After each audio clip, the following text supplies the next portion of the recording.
Have you ever wanted to change your body? Some people want to be beautiful. Others want to push their bodies to do things they couldn't do before. Biohacking is just one of these methods, working to enhance or hack the human body through implants placed under the skin. In the 1970s, there was this biorhythms movement. And so the idea would be that, if you want a better self-governing life, you basically should learn how to monitor, in particular, your brain patterns, right? But also your heart rate. And that was a kind of biohacking in a way. You might say it's a kind of modest biohacking, but what made it biohacking is it treats the body as kind of a vehicle or an artifact, right, for bringing about, you might say, certain sorts of, human effects. And then you can think about all the different ways you can change the body. And I've just described one which involves a kind of, you're relating to an external piece of machinery, but of course you can be more invasive. The most painful thing that I've done has been the magnet things, because those are, I found that the best way to do it is to just get a big 5mm diameter needle and turn your finger laterally like that and just sort of lean on it until it pierces into, because it turns out there's this layer underneath your skin called fascia that's really hard to pierce through. So you need a lot of force and it really hurts. It hurts so much your vision goes white for a little bit. Lepht Anonym is a grinder, someone who embraces a do-it-yourself attitude to hacking their body.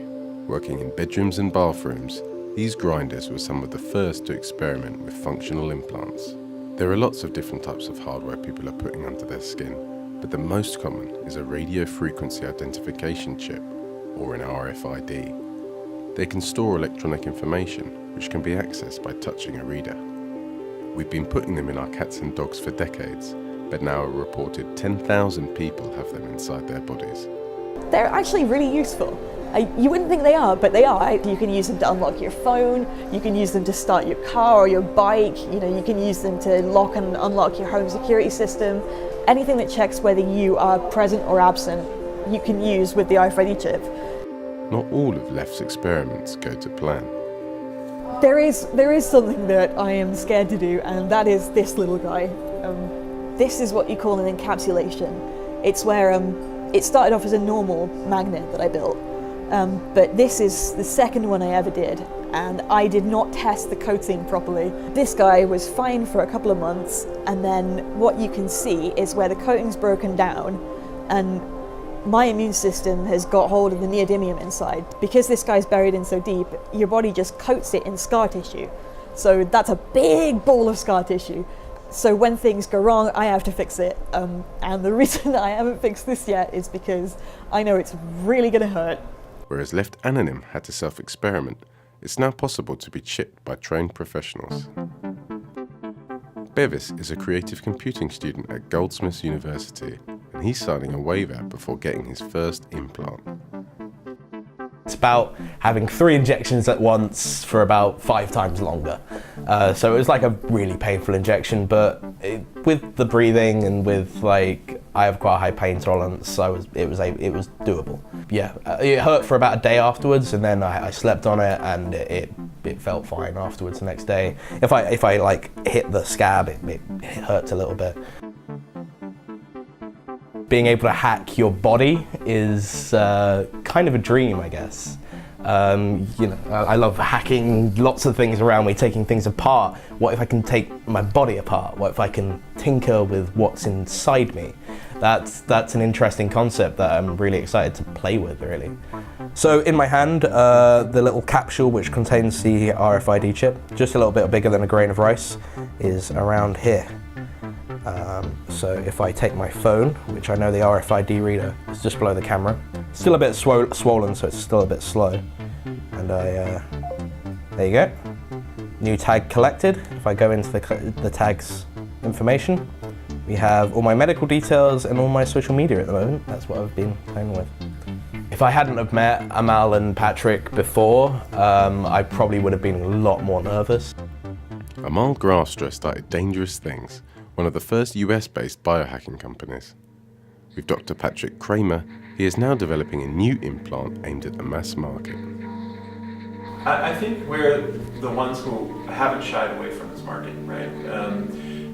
the technology borrows heavily from pre-existing technologies, like most technologies do. We can actually upgrade that capability, and then in turn upgrade your capability as a human being. So that's where the interesting applications come from, and I think that's what is going to be exciting about this year. Steve Northam runs Biotech, a UK-based biohacking company serving a variety of different types of customers. We get different ends of the spectrum. We get the sort of biohacking community who want to do it because it's part of their everyday life and they're into this sort of stuff. Then we get the complete other end of the spectrum where it's daily users who want to access houses. At the University of Warwick, Professor Steve Fuller has been following the development of biohacking for decades. He has seen it move from do-it-yourself hackers to companies targeting a mass market. Oh, I think the corporations there may well be a monopoly of corporations, but the way they're going to dispense their products will be at the individual level, right? Think of Apple, right? Apple, is dominating the smartphone market, but the way it dominates the smartphone market is basically by getting people to individually buy their products. So they create product streams for each individual, right? And they create multiple types of streams, right? So that people buy multiple products from them, right? This is kind of what I'm seeing.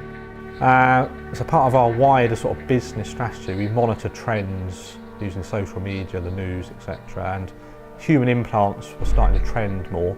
We thought that'd be an interesting opportunity to get into. It sounded like fun, quite a sort of fun element to it. We sell a pack for around £60 to £80, which you can do it yourself if you wish, or have someone else do it for you. If you want a medical doctor to do it properly and professionally, it's around £250.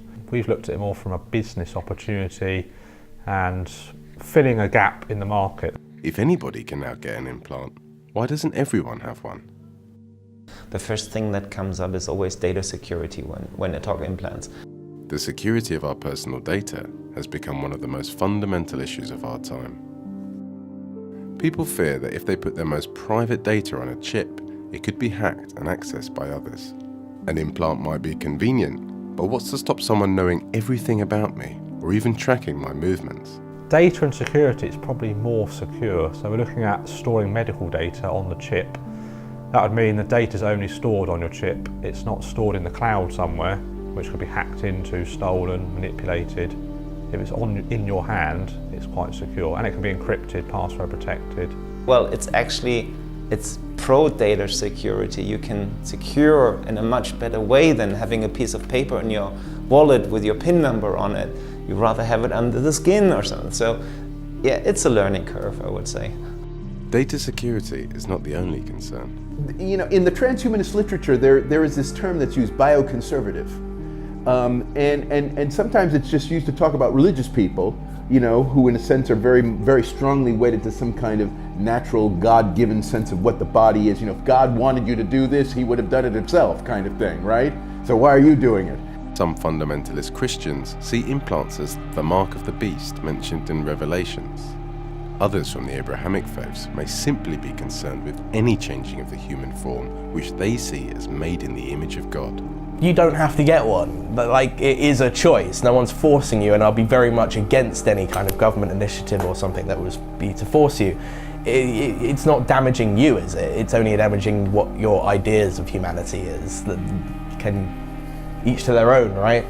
But actually, there may even be more to it than that. So there are some evolutionary psychologists who talk about kind of the role that revulsion plays as a kind of moral antenna. So things that you find revolting, that's disgusting, right? Ew, right? What sometimes gets called the yuck factor, right? Because I think biohacking actually attracts a lot of that kind of feeling from people. That is somehow, in a way, at a primitive level perhaps, triggering some kind of moral thing, right? Where you need to be careful because you're stepping over a kind of line, right, from which there's no return and all of this. And so there are some people, there's, not just religious people, but evolutionary psychologists who actually think that there's some kind of, instinctive basis for, being concerned about just how much you should be modifying your body.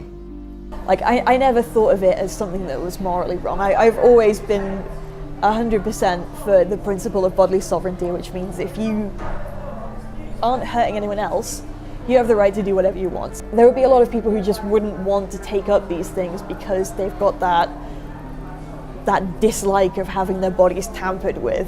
And to be honest, I think that slows it down much more than any kind of technological progress limit does. Some of our fears come from popular culture. The preoccupation with cyborgs, this kind of human-machine-animal combination, the kind of people who I think are, who are afraid or reluctant to really engage with that, I think are actually older generation people. And largely because of a lot of the sort of science fiction stuff that was from our youth, right? And from the 1950s as well and so forth, right? And I think with younger people, this is not such a big deal. And look, we in fact have, so if you think of Stephen Hawking, who recently died, okay? Stephen Hawking was literally a cyborg, okay? He's literally a cyborg. If you think about the percentage of his body, right, that was organic versus prosthetic, it was like 25-75. And he still functioned till the end, right? The integration of humans with implant technology is becoming more and more commonplace in modern medicine. It's got a little character now which tells you which side of the body you're altering. Matt Eagles was diagnosed with Parkinson's when he was 8 years old. 12 years ago on the NHS, Matt had deep brain stimulation, or DBS.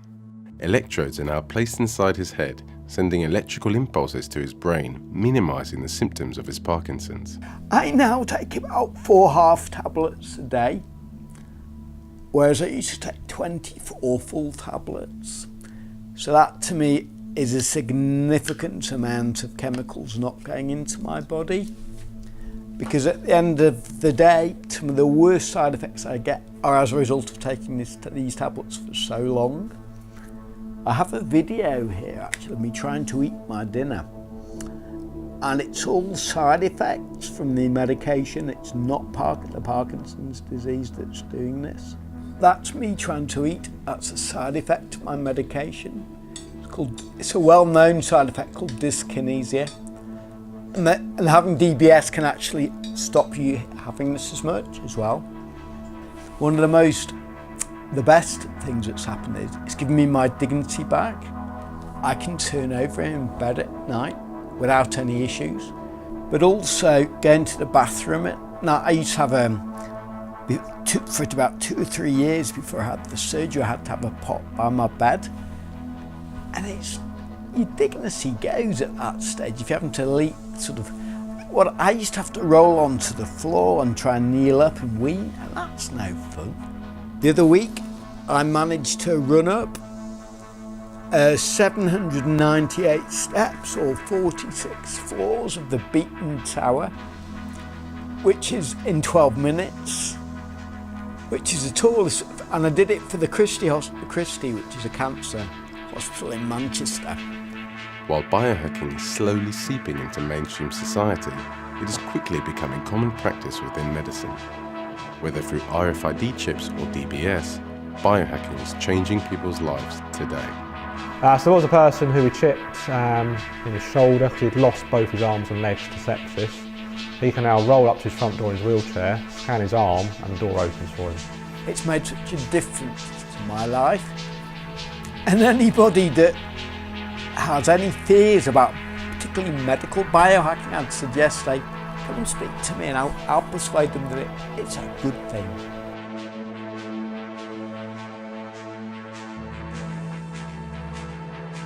Would you change your body?